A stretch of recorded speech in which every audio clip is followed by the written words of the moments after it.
अस्सलाम वालेकुम नाजरीन। आज 14 नवंबर 2024 का दिन है। सुबह का टाइम है, अभी 6:30 हुए हैं और स्मोक और धुंध की ये सूरत हाल है कि हद निगाह तकरीबन 20 मीटर रह गई है।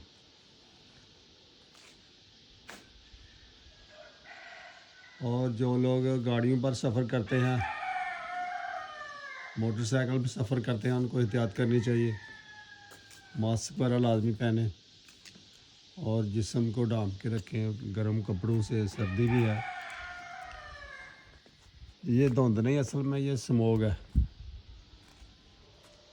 और इसमें सांस लेना भी ना मुश्किल होता है। जिस तरह धुएँ की स्मेल होती है ना, बिल्कुल उसी तरह है। आँखों में चुभन पैदा होती है, गले में खारिश पैदा होती है। वो इस सूरत हाल में मास्क के बगैर घर से बिल्कुल बाहर ना निकलें और जहाँ तक मुमकिन हो गैर ज़रूरी सफ़र से गुरेज करें। ये हमारी हुकूमत की गलत पॉलिसियों की वजह से है। 5-6 साल हुए हैं जब से ये सिलसिला शुरू हुआ है। इंडिया से इसका आगाज़ होता है।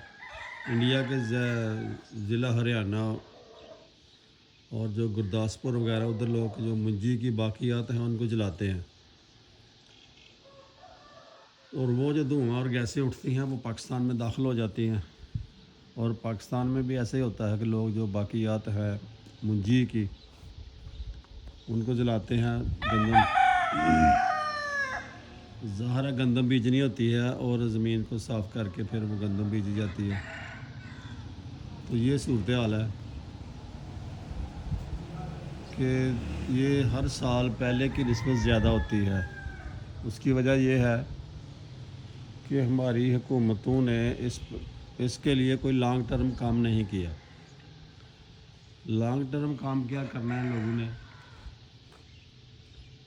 कि 1990 तक जो सनतकार थे, जो साहब सरबत लोग थे, साहब सैयद लोग थे, उन लोगों ने फैक्ट्रियों को छोड़कर और दूसरे कारोबार को छोड़कर रियल एस्टेट में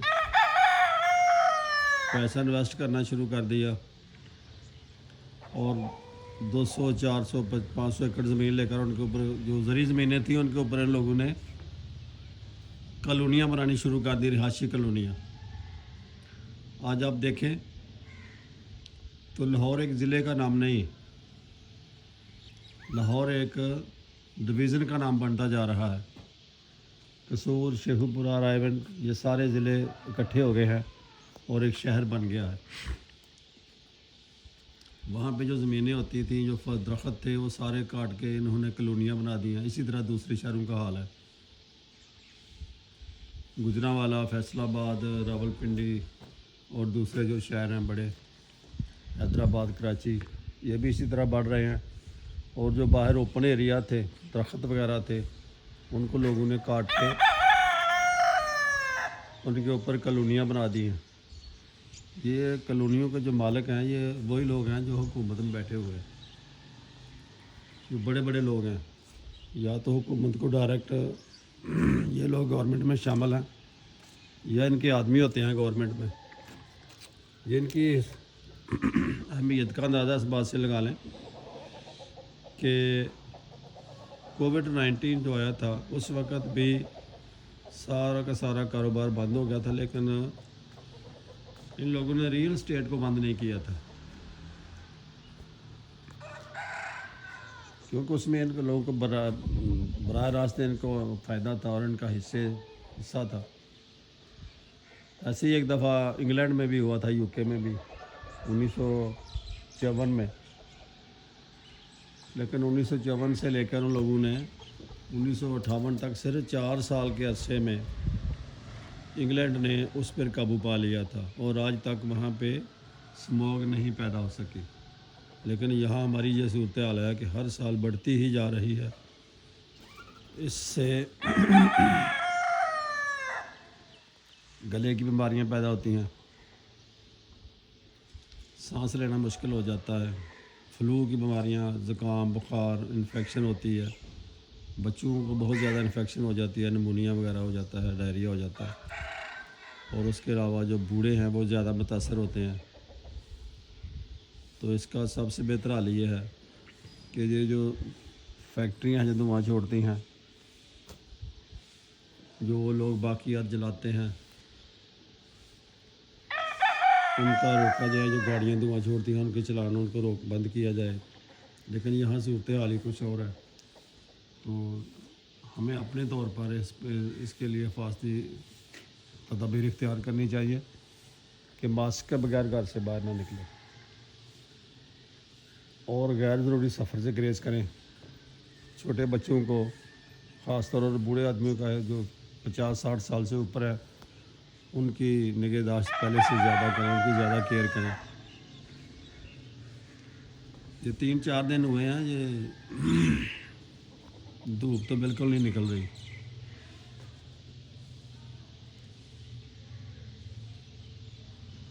اور گلے میں اتنی اس کی نا چبھن سی محسوس ہوتی ہے، سانس لینا اس میں مشکل ہو جاتا ہے۔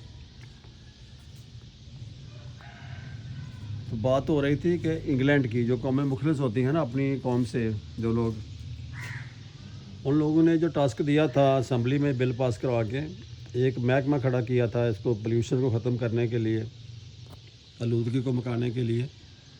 اس کا جو انچارج تھا نا، اس نے شہر سے ساری فیکٹریاں باہر منتقل کروا دی تھی، اور وہ خود بھی اس میں متاثر ہوا تھا۔ اس کی 4 فیکٹریاں تھیں وہ جو متاثر ہوئی تھیں، وہ بھی شہر سے باہر ہوئی تھیں۔ تو ناظرین، ہمیں بھی چاہیے کہ ہماری گورنمنٹ کو وہاں پہ کوئی لانگ ٹرم ایکشن لینا چاہیے، کوئی لانگ ٹرم درخت لگائے جائیں، یا کوئی غیر ضروری کالونیاں وغیرہ جو بن رہی ہیں ان کو روکا جائے، اور جو گاڑیاں دھواں چھوڑتی ہیں ان کے متبادل کوئی جیسے الیکٹرک گاڑیاں ہیں ان کو دیا جائے، ان کو متعارف کرایا جائے۔ تو دوسرے ملکوں کی طرح ہمیں بھی اپنی عوام کی حفاظت کرنے کی فکر کرنی چاہیے۔ تو عوام کو بھی چاہیے کہ جو لوگ فضول میں اپنے ذاتی فائدے کے لیے ایسے کام کرتے ہیں، جیسے کوئی ربڑ کو جلاتا ہے، کوئی کسی اپنی منجی کی باقیات کو جلاتا ہے، ان لوگوں کو احتیاط کرنی چاہیے تاکہ ہم لوگ بھی ایک قومی فریضہ ادا کرتے ہوئے اپنا اپنا حصہ ڈال سکیں۔ تو جب تک ہم ایک قوم نہیں بنیں گے، ہمارا ملک ترقی نہیں کر سکتا۔ ہمیں ایک قومی سطح پر سوچنا ہوگا، قومی سطح پر ہمیں دیکھنا ہوگا۔ ناظرین، یہ ساتھ والے گھر ہیں جو آپ کو نظر آ رہے ہیں، لیکن دھند کی صورتحال یہ دیکھ لیں، یہ سیالکوٹ شہر کا منظر ہے۔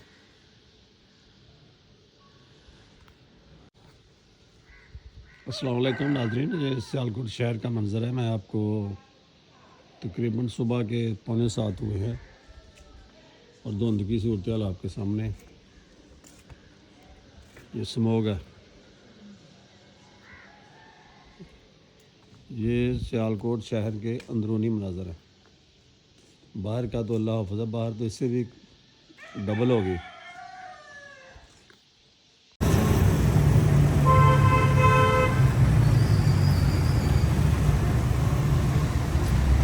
ناظرین، یہ علامہ اقبال چوک ہے، سیالکوٹ شہر، اور سموگ کی صورتحال دیکھیں آپ، کتنی زیادہ سموگ ہے۔ اور اس وقت صبح کے تقریباً 7:45 ہوئے ہیں، 7:30 سے ٹائم اوپر ہو گیا، کتنی زیادہ دھند ہے، اور باہر تو اس سے بھی زیادہ ہوگی۔